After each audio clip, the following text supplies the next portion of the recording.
সালামু আলাইকুম ওয়া রাহমাতুল্লাহি ওয়া বারাকাতুহু। দেশ এবং বিদেশের যে যেখান থেকে শুনতেছেন, প্রথমে তো সবাইকে মোবারকবাদ জানাচ্ছি এবং একটা সুসংবাদ নিয়ে আপনার মাঝে হাজির হয়েছি। সেটা হচ্ছে পুরো বিশ্বের ১ নম্বর যিনি নাত খা এবং দ্বিতীয় নম্বর যিনি নাত খা, ওয়াইস রাজা কাদেরী আর হাফেজ তাহের কাদেরী, এই দুজনের মধ্যে একজন। তারপর বিশ্বের বিভিন্ন মদিনা শরীফ থেকে শুরু করে, আমেরিকা থেকে শুরু করে, ইজিপ্ট থেকে শুরু করে, বিশ্বের বিভিন্ন দেশ থেকে বড় বড় স্কলারদেরকে নিয়ে আমরা ইনশাআল্লাহ তাআলা ইন্টারন্যাশনাল কনফারেন্স করতে যাচ্ছি। অনেকেই বারবার ফোন দিয়েছেন।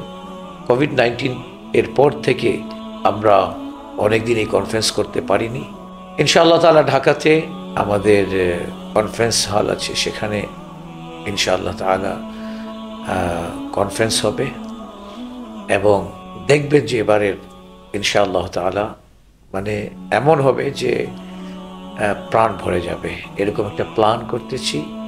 আল্লাহ তাআলা যেন আমাকে সহযোগিতা করেন, আল্লাহ তাআলা যেন দয়া করেন, তার প্রিয় নবী আলাইহিস সালাতু ওয়াস সালামের উসিলায় আমরা ইমাম আজম আবু হানিফা রাহমাতুল্লাহি তাআলা আলাইহির নামে সবাইকে একত্রিত করব ইনশাআল্লাহ তাআলা।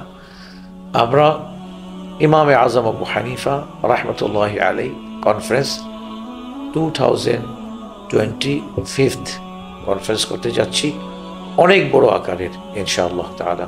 আপনারা দোয়া করেন এবং আপনাদের মূল্যবান পরামর্শ দিয়ে আমাদেরকে ধন্য করেন ইনশাআল্লাহ তাআলা। প্রাইমারিভাবে আমরা ঢাকাতে, দিনাজপুরে এবং এর আশেপাশে আর একটা শহরে করব। তো সকলেই দোয়া করুন এবং নিজের মতামত পেশ করুন, সাথে সাথে সবাইকে জানিয়ে দিন। ঠিক আছে? ফি আমানিল্লাহ ওয়া আসসালামু আলাইকুম ওয়া রাহমাতুল্লাহি ওয়া বারাকাতুহু।